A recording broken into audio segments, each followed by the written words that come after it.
Nama saya Carlota dari kelas 9C nomor 14 dan nomor urgen 96 dari Sekolah Strada Santa Maria 1. Hari ini saya ingin mengerjakan tugas ujian praktik bahasa Inggris yang dikolab dengan IPS serta SBK, yaitu membuat sebuah komik tentang tokoh pahlawan pada tahun 1945.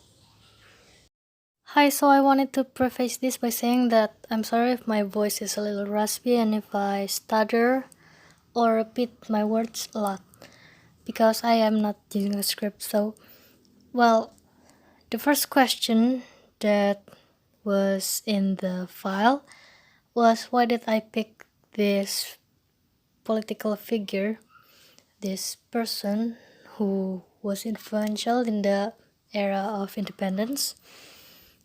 Well, the reason why I had picked this person was because, well, I actually just wanted to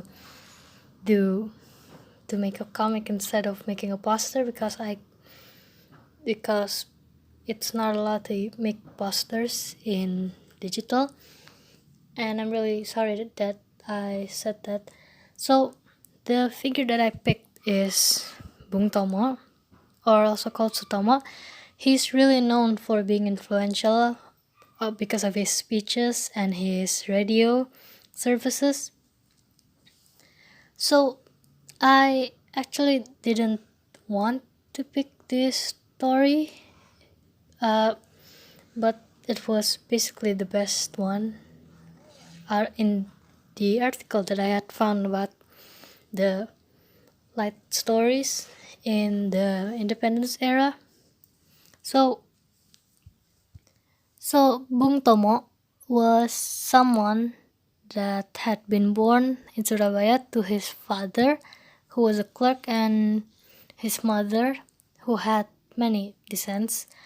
And when he was a child, he finished the Dutch education system and worked for the Japanese in a news building sort of thing.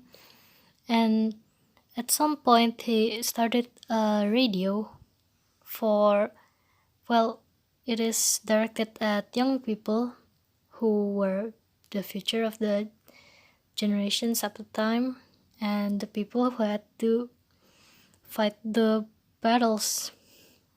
And I really admired him after I had read everything, because I'm sure that he had lots and lots of influences because of his speeches, because of his radio, because of everything that he has done.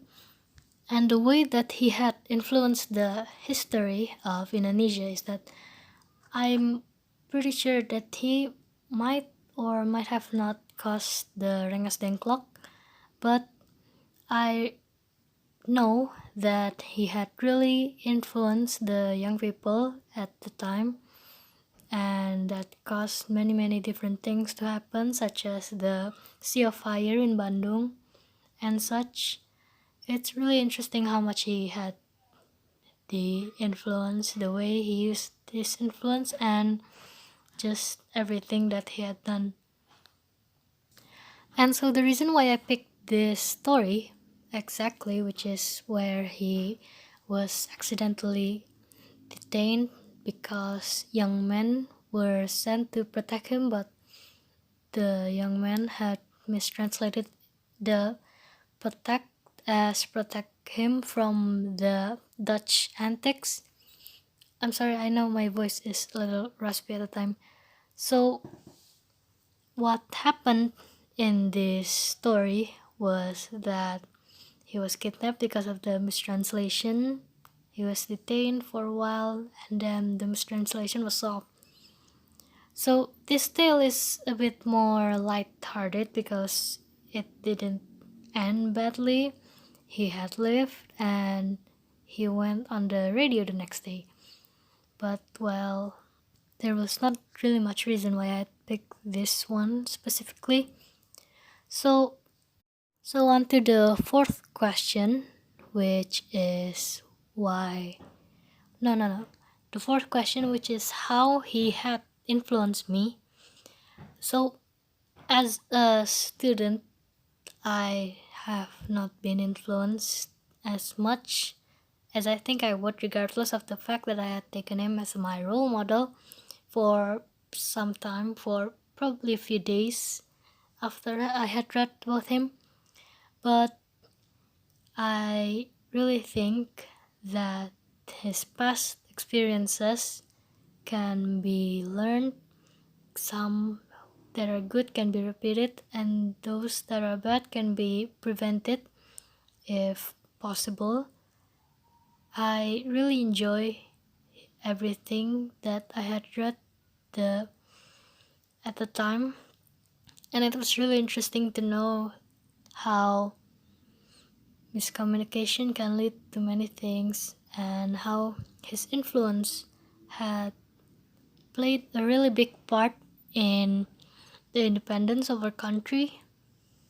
And basically, after the war, after the battle is finished, after the independence was declared, he had influenced so many people that the Sumpah Pemuda was created 3 years after the independence was declared.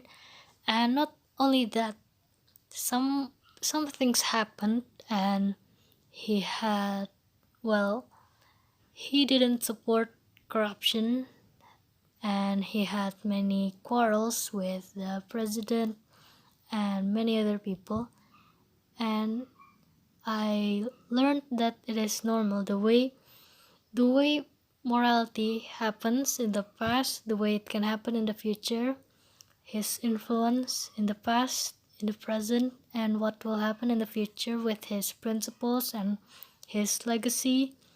I find that, well, interesting. I really admire it all, and I think I can learn from it as a student, as a citizen, and I really don't know much. I There's not much that I actually did, really. I just made this comic, but the things that I have learned is that, well, I shouldn't assume things. I shouldn't be afraid. When I was drawing this comic, I was actually quite afraid that I was disrespecting him, because I not only that I cannot draw that well, but also that I didn't want to depict him the way that he wasn't, because I know that when this happened, he was probably, well, afraid or anxious, but I really don't know how I should depict someone who I had never met before, but is admired to, because I might be biased, sort of. I might have a biased look on him, and basically, I wanted to, well, show this story to people so that it can be learned and everything can be repeated, or those that are bad can not be repeated. And, well, yeah, I finished the comic, even though I actually rushed it a bit, and I'm sorry for that. I'm sorry for my raspy voice, for the stuttering and the repeating of words and phrases. So this is the end of my ramble. I'm sorry that this is so long. And thank you for listening, Miss.